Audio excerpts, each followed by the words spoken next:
దేవుని స్తోత్రం. హల్లెలూయా, హల్లెలూయా. ప్రభునందు ప్రియమైన దేవుని బిడ్డలకు ప్రభువైన యేసుక్రీస్తు వారి పేరట మరి శుభవందనాలు తెలియజేస్తున్నానండి. మరి కొద్ది నిమిషాలు దేవుని యొక్క వాక్యమును మనము ధ్యానం చేసుకుందాం. మరి ఈ దినమున మనం ధ్యానం చేసేటువంటి ధ్యాన వాక్యము యోహాను సువార్త 1వ అధ్యాయము 4వ వచనము నుండి కొన్ని మాటలు మనము ధ్యానము చేద్దాం. ఆయనలో జీవముండెను, ఆ జీవము మనుషులకు వెలుగైయుండెను. చల్లని ప్రభునందు ప్రియులరా, ఈ యోహాను సువార్తలో ఉండిన ఈ మాటలు ప్రభువైన యేసుక్రీస్తు వారు పలికిన విలువైన మూల్యమైన మాటలివి. ఈ వాక్యములో 2 ప్రాముఖ్యమైన మాటలు ఉన్నాయి. మొదటి మాట, ఆయనలో జీవముండెను. ఆయన అంటే ఎవరు చెప్పండి?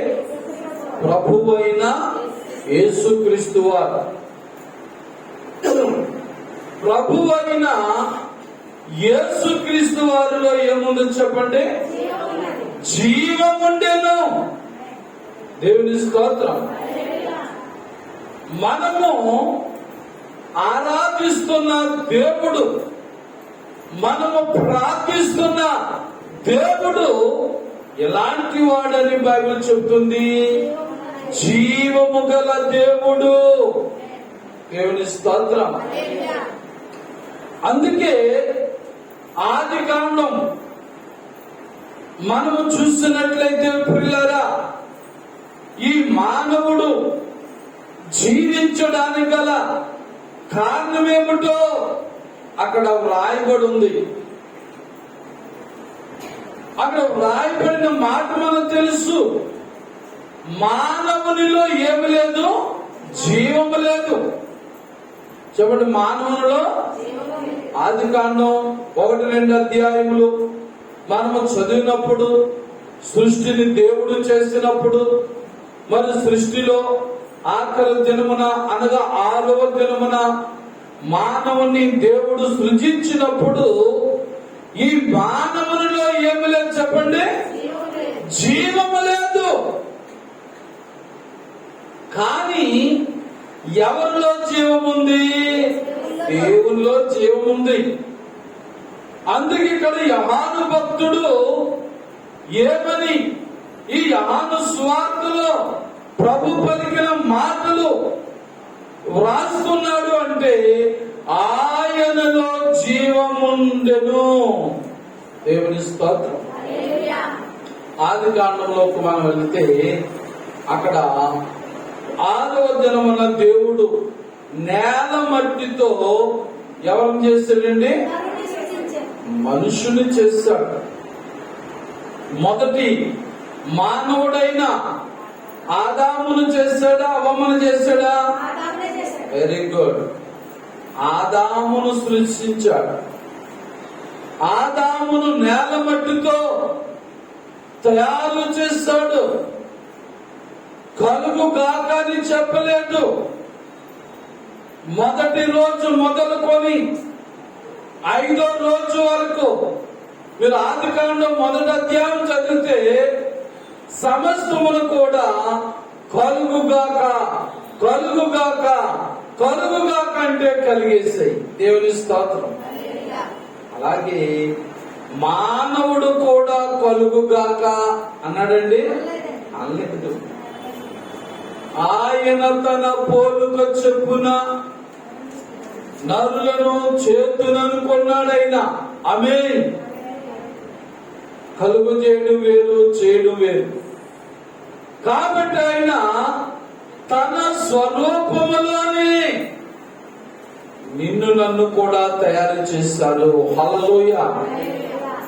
ఆయన తన స్వరూపములోనే నిన్ను నన్ను కూడా తయారు చేశాడు. నేలమట్టుతో బొమ్మను చేశాడు మరి. కానీ ఆ బొమ్మను నిలబెట్టాడు కానీ అందులో ఏమి లేదు, అన్ని ఉన్నాయి. ముక్కు ఉంది, నోరు ఉంది, అవయవాలన్నీ కూడా ఉన్నాయి. కానీ ఆ మట్టి బొమ్మలో జీవము లేదు. అప్పుడు దేవుడు ఏం చేశాడు చెప్పండి? ఆ మట్టి బొమ్మ నాసిక రంధ్రములో, అంటే ముక్కులోంచి అన్నమాట. పిల్లరా, ఆ నాసిక రంధ్రములో తన జీవవాయువును ఊదెను. దేవుని స్తోత్రం. అప్పుడు మనుషుడు జీవించు ఆత్మాయను. చెప్పడప్పుడు మనుషుడు జీవించు ఆత్మాయను. ఆ జీవము లేనందు చెప్పు కూడా బొమ్మ, అంతే, ఒక మట్టి బొమ్మ. ఎప్పుడైతే దేవుని యొక్క జీవాత్మను ఆ మట్టి బొమ్మలో ఊదాడో, నాటి నుంచి కూడా నేటి వరకు జీవించు ఆత్మాయను. దేవుని స్తోత్రం. అందుకే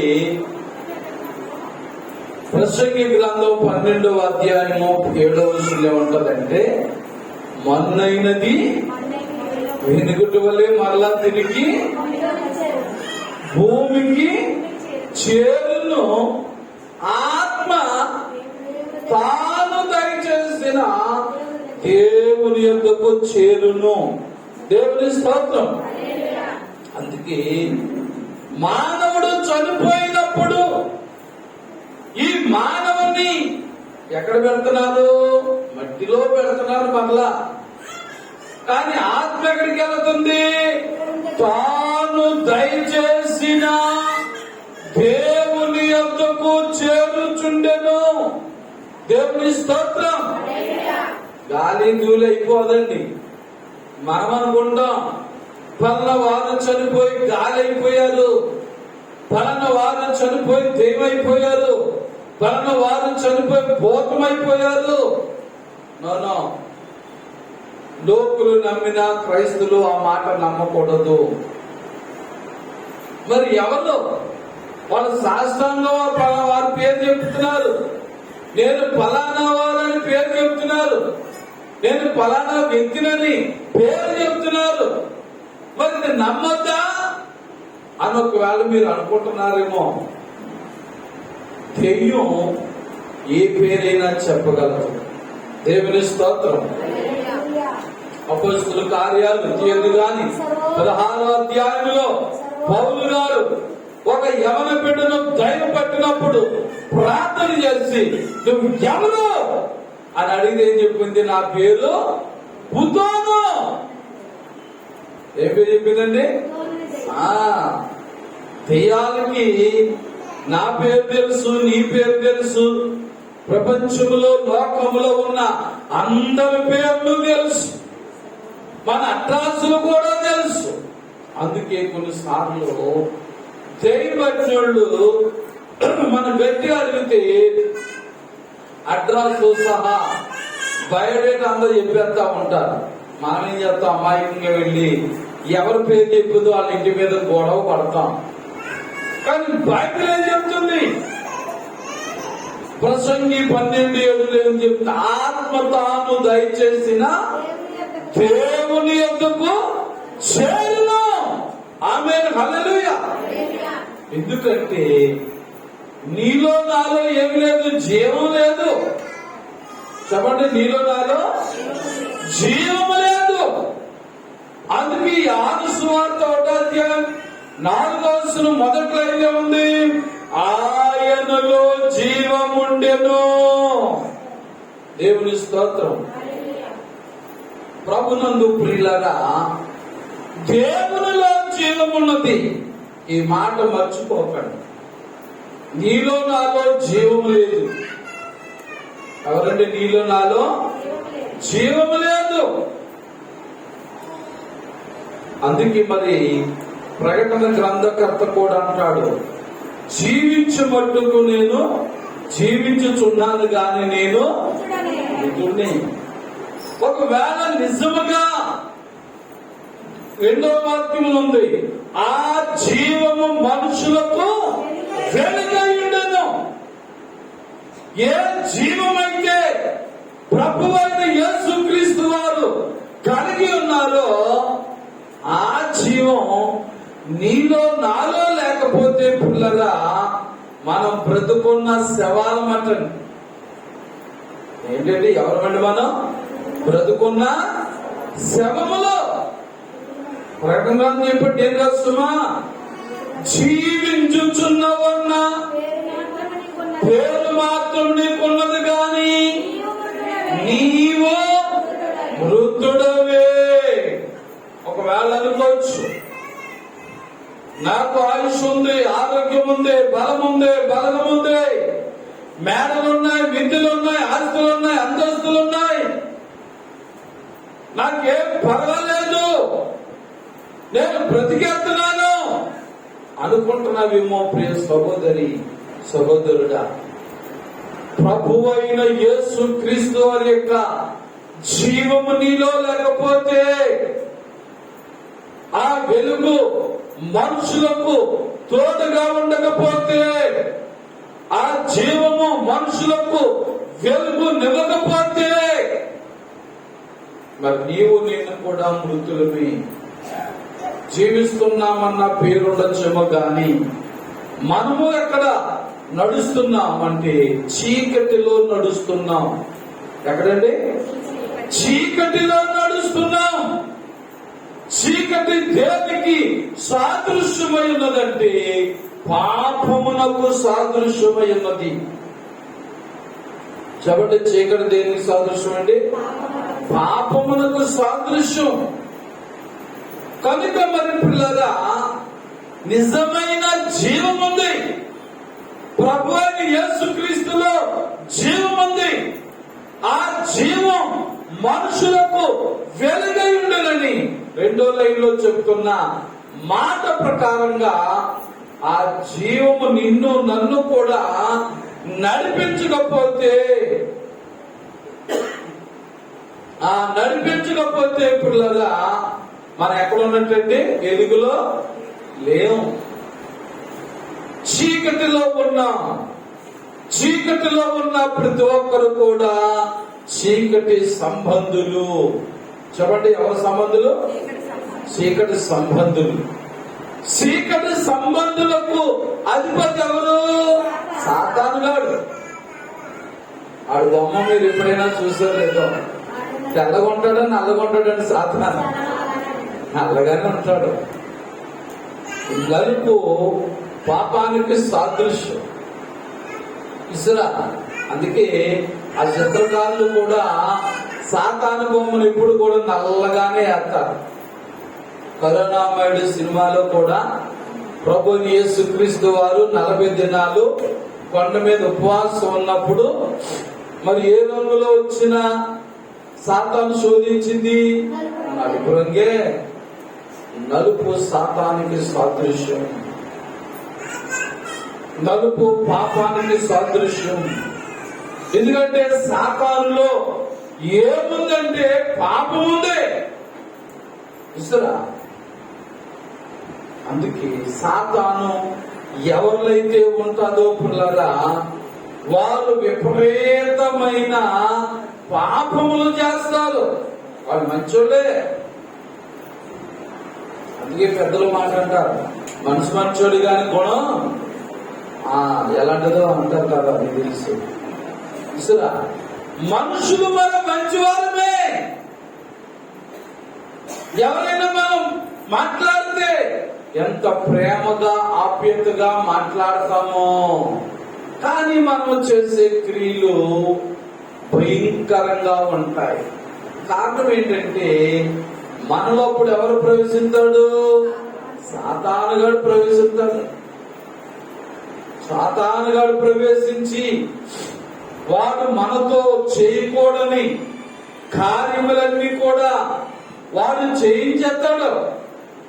సాతానుగాడు ఏం చేస్తాడంటే చేయకూడని కార్యాలు, నరహత్య, దొంగతనములు, వ్యభిచారములు, మోసములు, అబద్ధములు, వేషధారణ భక్తి, అశ్లీతో కూడిన మాటలు, ఇలాగ పిల్లరా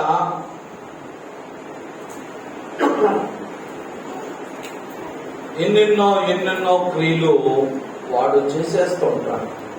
అందుకే ఇక్కడ బైబిల్ చెబుతున్న రెండో మాట ఏంటంటే, ఆ జీవము మనుషులకు వెలుగయుండెను. దేవుని ఆరాధిస్తున్నాం అనుకున్నా, దేవుని ప్రార్థిస్తున్నాం అనుకున్నా, ప్రతి ఒక్క బిడ్డ కూడా ఎందులో నడవాలి? వెలుగులో నడవాలి. ఎందుకంటే ప్రభు చెప్పాడు, నేను మరి వెలుగులో నడుచున్నాను, మీరు కూడా వెలుగులో నడండి. నాలో జీవం ఉంది కాబట్టి ఆ జీవాన్ని మీరు అనుసరించండి. దేవుని స్తోత్రం. అలాగని నేను గాని నీవు గాని మనం ఎవ్వరము కూడా నీతిమంతులము కాము. ఒకవేళ నా సంగతి ఎవరికి తెలియదు కాబట్టి నేను నీతిమంతుడని చెప్తే సరిపోద్దు అనుకోవద్దు. ఒకవేళ నీవు నేను చేసిన పాపములు, అపరాధములు భూలోకములున్న మనుషులకు తెలియకపోయినా, మనుషులకు తెలియకుండా మనం చేసినప్పటికీ కూడా ఎవరు తెలుసు? దేవుని తెలుసు. ఆయన చూస్తున్నాడు. ఆయన చూస్తున్నాడని ఆ ఆలోచన మనకు ఉండాలి. మనం ఏం చేస్తామంటే మనుషులు కళ్ళు కప్పుతాం, కానీ దేవుని కళ్ళు కప్పలేము. ఎందుకంటే కీర్తనకాడు అంటాడు, ఆకాశములకు వెళ్ళినా నీవు అక్కడ ఉన్నావు, భూదిగంత నివాసములోకి వెళ్ళిపోయి రెక్కల దాల్చి వెళ్ళిపోయినా అక్కడ కూడా నీవు ఉన్నావు. దేవుని స్తోత్రం. ప్రభు లేని స్థలము, ప్రభు లేని చోటు లేదు పిల్లరా. కాబట్టి కడవల దినాల్లో, అంచె దినాల్లో నీవు నేను కూడా బ్రతకాలంటే మనముగా బ్రతకలేము. దేవుని స్తోత్రం. దేవుని యొక్క జీవం, దేవుని యొక్క ఆయుష్, దేవుడిచ్చిన ఆరోగ్యం, దేవుడిచ్చినటువంటి శక్తి నీలో నాలో ఉంటే మనం బ్రతుకుతాం. దేవుని స్తోత్రం. గవర్నమెంట్ వారు ఈ కరోనా వచ్చిన వాళ్ళు ఎవరు బ్రతుకుతారని చెప్తారు చెప్పండి? బలహీనులా బలవంతులా? బలవంతులే బ్రతుకుతారంటండి. ఇమ్యూనిటీ పవర్ ఉన్నవారు, వ్యాధి నిరోధక శక్తి ఉన్నవారు, దేహంలో మన బాడీలో ఎలాంటి రోగానైనా తట్టుకోగల శక్తి ఎవరికైతే ఉంటుందో వారిని కరోనా ఏమీ చేయలేదంటున్నారు. దేవుని స్తోత్రం. హల్లెలూయా. ఎవరిని చేస్తుందటండి? ఎవరినైతే రోగ నిరోధక శక్తి లేదో, ఎవరైతే వచ్చిన రోగాన్ని తట్టుకోలేరో, భరించలేరో అలాంటి వారిని కృంగదీస్తుంది, అలాంటి వారిని చంపుతుంది. అందుకే మరి గవర్నమెంట్ వారు ఇచ్చే ఇంజక్షన్లైనా మందులైనా ఇవన్నీ దేనికోసమో తెలుసా? మనలో శక్తిని పెంచడానికి. మనలో పెంచడానికండి, ఇమ్యూనిటీ పవర్ పెంచడానికి. అంతే. ఆ రోగాన్ని ఏదో నిర్మూలన చేయడం కాదు. నీకు నాకు ఇచ్చే ఆ కోవిడ్ ఇంజక్షన్లు అన్ని కూడా మనలో శక్తిని పెంచడానికి. ఒకవేళ కరోనా అనే రోగం మనలోకి వచ్చినప్పుడు మనం శక్తివంతులుగా ఉంటే, మనం ఆరోగ్యవంతులుగా ఉంటే, ఆ వచ్చిన రోగాన్ని ఎదుర్కొనే శక్తి నీలో నాలో ఉంటారనే ఉద్దేశంతోనే ఆ ఇంజక్షన్లు చేస్తున్నారు. దేవుని బిడ్డలారా, నేను వాక్యాన్ని బట్టి ఒక మాట చెప్తాను. దేవుడిచ్చిన శక్తి గాని నీకు నాకు లేకపోతే ఎన్ని మందులు వాడినా, ఎన్ని ఇంజక్షన్లు చేసుకున్నా, నీలో నాలో ఎంత ఇమ్యూనిటీ పవర్ ఉన్నా ఎందుకు పని చేయలేదు. దేవుని స్తోత్రం. చాలా మంది కరోనా మొదటి డోసు రెండో డోసు కూడా ఇంజక్షన్ చేసుకున్న వాళ్ళు కరోనా వచ్చి చనిపోయిన వారు లేరా? కనుక పిల్లలు మంచిదే చేయించుకోవడం, మందులు వాడడం మంచిదే, వాడొద్దని నన్ను ఇంజక్షన్ చేయించుకోవద్దని అనను. కానీ వాటికంటే గొప్ప మాట ఇక్కడ ఏముందంటే ఆయనలో జీవముండెను. దేవుని స్తోత్రం. ఎవరిలోనూ? దేవునిలో. మనము ఆత్మతో సత్యముతో ఆరాధిస్తున్న ఆ దేవాది దేవుడైన యేసుక్రీస్తులో జీవముంది కనుక ఆ జీవము నీలోకి వస్తే, దేవుని స్తోత్రం, ఆ జీవం నీలో ఉంటే ఆ జీవము నిన్ను నన్ను మనందరినీ బ్రతికిస్తుందండి. దేవుని స్తోత్రం. చూస్తారా? మా పక్క వాళ్ళకి ఎలాగైపోతుంది, మా పక్క వీధులకు ఎలాగైపోతుంది, మా పక్క ఊర్లోకి ఎలాగైపోతుంది, వాళ్ళకి ఎలాగైపోతుంది, వీళ్ళకి ఎలాగైపోతుంది, అయ్యో నాకు ఎంతో దూరం లేదు, నా పక్క ఇల్లునండి, అలాగండి ఎలాగండి అనుకోవద్దు. మళ్ళా జ్ఞాపకం చేస్తున్నాను మీకు. 91వ కీర్తనలో ప్రభు చెప్పిన మాట ఏంటి? నీ ప్రక్క 1000 మంది పడినను, నీ కుడి ప్రక్కను 10,000 మంది కూలినను అపాయమేమియో నీకు రాదు. దేవుని స్తోత్రం. నాకు రాదు. ఎందుకంటే నీలో నాలో ఎవరున్నారు? జీవము గల దేవుడు. మనలో జీవము గల దేవుడున్నాడు. మనం ఆరాధిస్తున్న దేవుడు జీవము గలవాడు. ఒకప్పుడు నీవు నేను మనలో జీవము లేకుండా మట్టి బొమ్మలా ఉన్న నిన్ను నన్ను కూడా ఆదికాండం 1-2 అధ్యాయంలో మనం చూసినప్పుడు ఆయన జీవాన్ని మనలోకి పంపించిన దేవుడైన ఆయన జీవం మనలో ఊదినవాడు, మనలో పెట్టినవాడు. ఆ జీవాన్ని మనమే పాడు చేసుకుంటున్నామండి. చూడండి, ఆ జీవాన్ని మనమే పాడు చేసుకుంటున్నాం. ఎందుకంటే ప్రభు చెప్పాడు, నేను పరిశుద్ధుడను గనుక మీరులో పరిశుద్ధులైయుండుడి. కాబట్టి ఇప్పుడు మనము పరిశుద్ధులుగా ఉంటే, మన హృదయం పరిశుద్ధంగా ఉంటే, పరిశుద్ధమైన ఆయన జీవం, పరిశుద్ధుడైన దేవుడు మరి నీలో నాలో ఉంటాడు. హల్లెలూయా, హల్లెలూయా. అవి లాభం లేదండి. నేను నా ఇష్టానుసారంగా ఉంటాను, నేను పరిశుద్ధుడిగా కాదు, వారానికి ఒకసారి పరిశుద్ధుడిగా ఉంటానండి, ఆదివారం ఆరాధన సమయంలోని పరిశుద్ధుడిగా ఉంటానండి, ఉన్న 6 రోజులు కూడా నా ఇష్టానుసారంగా నేను ఉంటానంటే కుదరదండి. దేవుని స్తోత్రం. నువ్వు 10 మందిలో ఉండినా, ఒంటరిగా ఉండినా, నువ్వు ఆరాధనలో ఉండినా, ప్రయాణంలో ఉండినా, నీ వ్యాపారంలో ఉండినా, మరి నువ్వు ఎక్కడ ఉన్నప్పటికీ కూడా నువ్వు ప్రభు బిడ్డగానే ఉండాలి. దేవుని స్తోత్రం.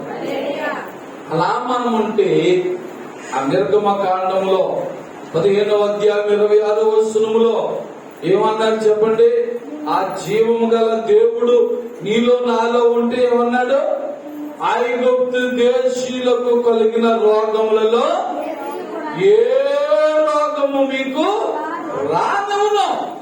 ఒకవేళ వచ్చినా, లాస్ట్ మాట ఏమన్నాడు? నిన్ను స్వస్థపరిచి యెహోవాను నేనే. హల్లెలూయా.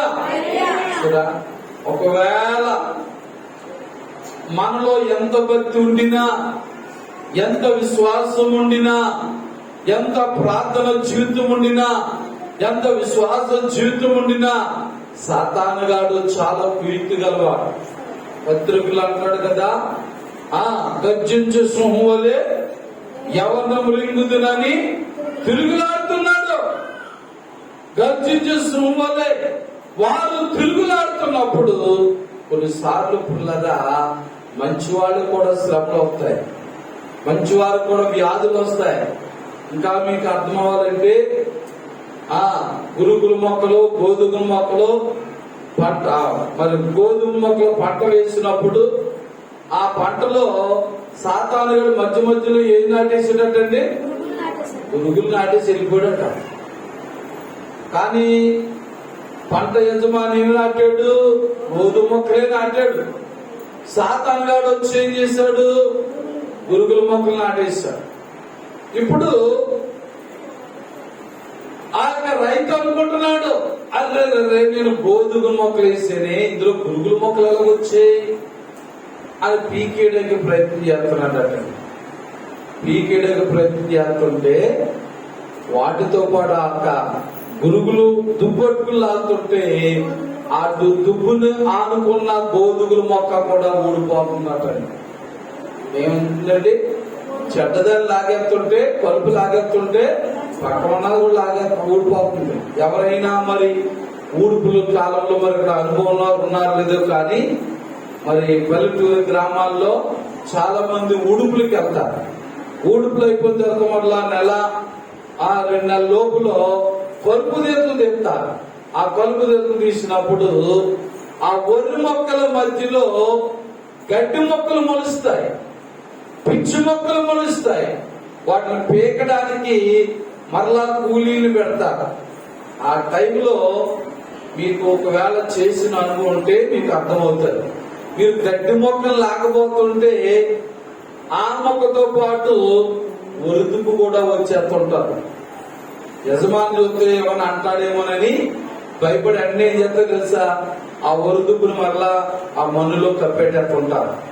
మరలా కప్పెట్టేస్తారు. కానీ అది మొలుస్తుందో మొలదో గ్యారంటీ లేదు. ఇంకా అది ఒకసారి విత్తనంగా వేయబడి ఆ నారుగా వేయబడి మరలా పూడిసిన తర్వాత అది దుబ్బుగా తయారైన తర్వాత మరలా పీకి మరలా ఊడిస్తే అది బ్రతకడం కష్టమే. తర్వాత సంగతి రైతు చూసుకుంటాడు. మనం ఆ టైంకి మనం ఏమనుకుంటా మనం ఏం చేద్దంటే దాంట్లో దోషేస్తాం, మరలా మన్నులో కూర్చేస్తాం. అందుచేతని తెలివైన రైతు ఏమనుకున్నాడట? అమ్మో, ఈ పురుగులు లాగితే గోధుమ మొక్కలు కూడా ఊడిపోతాయి కనుక రెండిని ఎదగనిద్దాం. ఏం చేద్దాం? రెండిని ఎదగనిద్దాం. పోతకాలం వచ్చినప్పుడు మొదటగా గురుగులు కోసేద్దాం, తర్వాత మంచి గోధుమలు కోసుకుందాం అనుకుంటాడు. మరి ఈ లోపల కష్టమో నష్టం మేలైనా కీడైనా ఆ పురుగులతో పాటు గోధుమ మొక్కలు కూడా కలుగుతాయి, కలగవ చెప్పండి. అలాగే పిల్లరా, లోకంలో పాపుల మధ్య, దుర్మార్గుల మధ్య, చెడ్డవారి మధ్య మరి పరిశుద్ధులు ఉన్నప్పటికీ వారికి కూడా నిందలు వస్తుంటాయి, శ్రమలు వస్తుంటాయి, బాధలు వస్తుంటాయి, ఇబ్బందులు వస్తుంటాయి, కష్టాలు వస్తుంటాయి, రోగాలు వస్తుంటాయి. అలాగని నా దేవుడు నాకు దూరం అయిపోయాడు అనుకోవద్దు. నా దేవుడు నా మొర వినలేదు అనుకోవద్దు. నా భక్తి ఏమైపోయింది, నా ప్రార్థన ఏమైపోయింది, నా విశ్వాసం ఏమైపోయింది అని భయపడొద్దు, బాధపడొద్దు. కానీ పిల్లారా, బైబిల్ చెప్తుంది శ్రమ ఓర్పు సహనమును కలిగించునని, శ్రమలలో కూడా ఓర్పు కలిగి పొందుము అంటాడు. ఒకవేళ దేవుని బిడ్డలుగా శ్రమలు వచ్చినా వ్యాధులు వచ్చినా ప్రభుని ప్రార్థన చేద్దాం. ఎందుకంటే 50వ కీర్తన 15 ఉన్నాడు, ఆపత్కాలములో నీవు నాకు మొరపెట్టు, నేను నిన్ను విడిపిస్తాను. మనకు ఒక మంచి గ్యారంటీ ఇచ్చాడు ప్రభువారు, మనకు ఒక వాగ్దానం ఇచ్చాడు. జీవము గల దేవుని ఆరాధిస్తున్న వారు ఎవరికి ఆపదొచ్చినా, ఎవరికి శ్రమ వచ్చినా, ఎవరికి కష్టములు వచ్చినా, ఎవరికి బాధలు వచ్చినా ప్రభు వచ్చిన మాట మొరపెట్టు, ప్రార్థన చెయ్యి, నేను నిన్ను విడిపిస్తాను, నేను నిన్ను బాగు చేస్తాను, నేను నీకు విడుదల ఇస్తానని చెప్పిన దేవుడు పిల్లరా. కనుక మరి మనం భయపడవలసిన పని లేదు, బాధపడవలసిన అవసరం లేదు. కానీ జీవము గల దేవుడు నీలో ఉన్నాడా లేదా? జీవము గల దేవుని ఆత్మ నీలో జీవింపజేస్తుందా లేదా ఆలోచన చేయాలి. చూడండి, మనిషి బ్రతకాలంటే మనిషి ఏం తినాలి చెప్పండి? ఆహారం తినాలి. నేను ఆహారం తినండి అని కొద్ది రోజులు ఉండిపోండి, 21 రోజు వరకు ఇప్పటి వరకు బతుకుతాడంట. 21 రోజు కానీ భోజనం చేయకపోతే మానవుడు ఆటోమేటిక్ గా చనిపోతాడని అంటుంటారు. అది ఎంత మట్టుకు నిజమో మీకే తెలియాలి. అలాగే పిల్లగా నీలో ఉన్న నాలో ఉన్న ఆత్మ జీవించాలంటే, అది చనిపోకుండా, అది మృతమైపోకుండా ఉండాలంటే జీవాహారము తినాలి. ఏ ఆహారం అండి? ప్రభువు యేసుక్రీస్తు వారు బైబిల్లో ఒక మాట అన్నాడు, జీవాహారమును నేనే, జీవాహారమును నేనే. కాబట్టి ప్రభు అయిన యేసుక్రీస్తు వారే మనకు జీవాహారమై ఉన్నాడు. దేవుని యొక్క వాక్యమే మనకు జీవాహారమైనది కనుక ఆ వాక్యాన్ని మనం తినాలి, ఆ వాక్యాన్ని మనం భుజించాలి, ఆ వాక్యమును మనం ధ్యానించాలి. తినడం అంటే ధ్యానించడం, మన నోటితో వల్లించడం. చూసారా? ఆ ప్రకారంగా మనము చేసినప్పుడు పుల్లరా మనము జీవిస్తాం. దేవుని స్తోత్రం. మన ఆత్మీయంగా జీవిస్తాం. శారీరక ఆహారము తింటే ఎలాగైతే శారీరకంగా జీవిస్తున్నావో అలాగే ఆత్మీయమైన ఆహారమైన దేవుని యొక్క వాక్యమును నువ్వు దినదినము కూడా బైబిల్ చదువుడు ద్వారా ఆ జీవాహారమును నువ్వు తిరుచున్నావు కనుక నువ్వు ఆత్మీయంగా కూడా బ్రతుకుతావు. దేవుని స్తోత్రం. అందుకే మరి ఇక్కడ యోహాను సువార్త 1:4 2 మాటలు ఏంటంటే, ఆయనలో జీవముండెను, ఆ జీవము మనుషులకు వెలుగై ఉండెను. హల్లెలూయా, హల్లెలూయా. కనుక దేవుని బిడ్డలారా, ఆ జీవము గల దేవుడు నీలో జీవింపజేస్తున్నాడా లేదా? ఆ జీవము గల దేవుడు నీలో జీవించున్నాడా లేక మృతుడుగా ఉన్నాడా? ఒకసారి నిన్ను నీవు పరీక్షించుకో, పరిశోధించుకుని ఒకవేళ నీవు ఆత్మీయంగా చనిపోయిన స్థితిలో, మృతమైన స్థితిలో ఉన్నట్లయితే, ఏ స్థితిలో పడిపోయావో, ఏ రోజున పడిపోయావో, ఏ విషయంలో పడిపోయావో, ఎందుకు పడిపోయావో ఆ ప్రకటన అంటాడు. నువ్వు ఏ స్థితిలో పడితేవో ఆ స్థితిని జ్ఞాపకం చేసుకుని మరలా ఏం పొందాలి? మారు మనసు పొందాలి. మరలా నీవు ఏం పొందాలి? మరలా బాప్తిసం పొందక్కర్లేదు. నేను పాపంలో పడిపోయినండి, మరలా బాప్తిసం పొంది మరలా పరిశుద్ధులు అయితే అనుకోవద్దు. బైబిల్ చెప్తుంది దేవుడు ఒక్కడే, బాప్తిసం కూడా ఒకసారి బాప్తిసం పొంది చాలు. ఒకవేళ నీవు పడిపోయిన స్థితిలో ఉన్నట్లయితే, నువ్వు పడిపోయినట్లయితే మరలా నువ్వేం చేయాలి? మారు మనసు పొందాలి. మరలా నీ మనసు మార్చుకోవాలి, నీ ఆలోచనలు మార్చుకోవాలి, నీ నడవడిక మార్చుకోవాలి, నీ క్రియలు మార్చుకోవాలి, నీ తలంపులు మార్చుకొని ఆ మొదటి క్రియలను చేయవలను. ఏ మొదటి క్రియలు? నువ్వు ప్రభులోకి వచ్చినప్పుడు ఎంత క్రమంగా భక్తి చేసే వ్యక్తివో, ఎంత క్రమంగా చర్చకొచ్చేదానివో, ఎంత క్రమంగా బైబిల్ చదివి పాటలు పాడి దేవుని ఆత్మతో సత్యముతో ఆరాధించేవారో ఆ మొదటి క్రియలు మరలా నువ్వు చేసినట్లయితే మరలా ఆత్మీయ స్థితిలోకి వచ్చేస్తావు. హల్లెలూయా. మరలా భక్తి జీవితంలోకి వచ్చేస్తాం. అందుకని ఈ పాస్టర్ గారి బాప్తిసం పొందాను, అమ్మో ఈయన వల్ల లాభం లేదు అని ఇంకో పాస్టర్ దగ్గరికి వెళ్ళిపోయి మరలా మారు మనసు పొంది, మరలా పాపాలు ఒప్పుకుని, మరలా బాప్తిసం పొంది, మరలా పరిశుద్ధాత్మ పొందడం అనేది బుద్ధిహీనత. ఎందుకంటే మనం పడిపోతాం, నువ్వైనా నేనైనా ఎవరైనా మానమాత్రులు కానీ పడిపోతాం. సహజమది. మానమాత్రులు పడిపోతాం. పడిపోయిన వారు పడిపోయిలా ఉండకూడదు.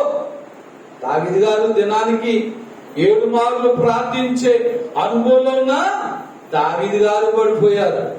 పడిపోయిన దగ్గర ఉండిపోయాడా? ప్రార్థన చేసుకున్నాడు. ఏ స్థితిలో పడిపోయాడో జ్ఞాపకం చేసుకున్నాడు. ఏ పరిస్థితిలో పడిపోయాడో జ్ఞాపకం చేసుకున్నాడు. మళ్ళా ప్రభు దగ్గర ప్రార్థన చేసుకున్నాడు, బ్రతిమాలుకున్నాడు. ప్రభు అతన్ని క్షమించాడు, మళ్ళా పరిశుద్ధులుగా చేశాడు. అనగా మరలా మొదటి క్రియలనైనా చేయడం ప్రారంభించాడు. నేటి వరకు కూడా దావీదు అంతటి భక్తుడు లేడు అని నీవు నేను చెప్పుకుంటున్నాం. దేవుని స్తోత్రం. కనుక దేవుని బిడ్డలారా, మరి నేను ఈ మాటలు ముగించే ముందుగా మీకు తెలియజేసే గొప్ప మాట ఏంటంటే, యేసులో జీవం ఉండేను కనుక ఆ యేసు నీలో ఉంటే నీవు కూడా జీవం కలిగి ఉంటావు. యేసు నీలో ఉంటే, ఆ జీవం గల యేసు నీలో ఉంటే నీవు నేను కూడా జీవం గలవారుగా ఉంటాం.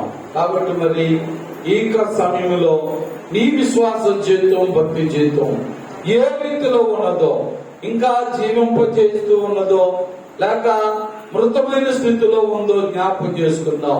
ఎందుకు ఈ మాట మీకు జ్ఞాపకం చేస్తున్నానంటే, ఈ లాక్డౌన్ లో చాలా వారాలు, చాలా నెలలు ఆరాధన లేక ఉంటున్నప్పుడు చాలా మంది బలి ఆరాధన లేవు, బలి ప్రార్థన లేవు, తినడం, త్రాగడం, శుభ్ర టీవీలు చూసుకోవడం, లోక మాటలు చెప్పుకోవడం, లోక విషయాల్లో ఉండిపోతున్నట్లుగా ఉంటున్నారు. ఏది పిల్లరా, ఆరాధన ఉన్నా లేకపోయినా జీవము గల పరిశుద్ధ గ్రంథం నీ చేతిలో ఉందా లేదా? అమ్మ ఉందా లేదా? అందరూ ఉన్నాయండి బైబిల్? ఉన్నాయి. దేవుని స్తోత్రం. ఉన్న బైబిల్ మూలన పెట్టడం కాదు, కానీ ఆరాధన ఉంటే, లాక్డౌన్ లేకుండా ఆరాధన ఉంటే నీ దగ్గర ఉన్న బైబిల్ చేత పట్టుకుని మందిరానికి రావాలి. ఒకవేళ లాక్డౌన్ వల్ల ఆరాధన జరగకపోతే నీ ఇంట్లో నీ ఉండి దేవుని సన్నిధిలో బైబిల్, నీ దగ్గర ఉన్న బైబిల్ చదువుకుంటూ నీ ఆత్మను జీవింప చేసుకోవాలి. దేవుని స్తోత్రం. ఈ మాటలు మన వెనుకల్లో దీవించి ఆశీర్వదించినట్లుగా అందరూ కూడా ఒక నిమిషం మరి తలలో ఉంచుదాం పిల్లగా. మరి కళ్ళు మూసుకుందాం, ప్రార్థన చేసుకుందాం. ప్రేమ గల మా తండ్రి, దయగల మా యేసయ్య, యోహాను సువార్త 1వ అధ్యాయం 4వ వచనంలో వ్రాయబడిన మాట ద్వారా నాతో మాతో మాట్లాడిన మా తండ్రిని పొందనాలు. ఆయనలో జీవముండెను. మరి నాలో మాలో జీవముందో లేదో ప్రభా, కొద్ది మాటలు మీరు బయలుపరచడం ద్వారా పరీక్షించుకున్నాం, పరిశోధించుకున్నాం. కాబట్టి మీ కృప, మీ కరుణ, మీ కటాక్షములు నాకు మాకు దయచండి. నన్ను మమ్మలను కూడా జీవింపచేసి నీ సాక్షులుగా వాడుకోవాలని మీరు ఆశపడుతున్న మా దేవాన్ని కొందనాలు. నన్ను మమ్మలను కూడా బలపరిచి మీ కృప, మీ కరుణ, మీ కటాక్షములు మెండుగా దయచేసి ఏ బిడ్డ అయితే ఇంకా నీ జీవములో ఉండలేదో, నడవలేకపోతున్నారో వారు కూడా వాక్యం ద్వారా జీవింపచేసి నడిపించి బలపరిచి కృప చూపించమని యేసుక్రీస్తు పరిశుద్ధ నామములో ప్రార్థించి వేడుకొనుచున్నాము తండ్రి. ఆమేన్, ఆమేన్. అందరికీ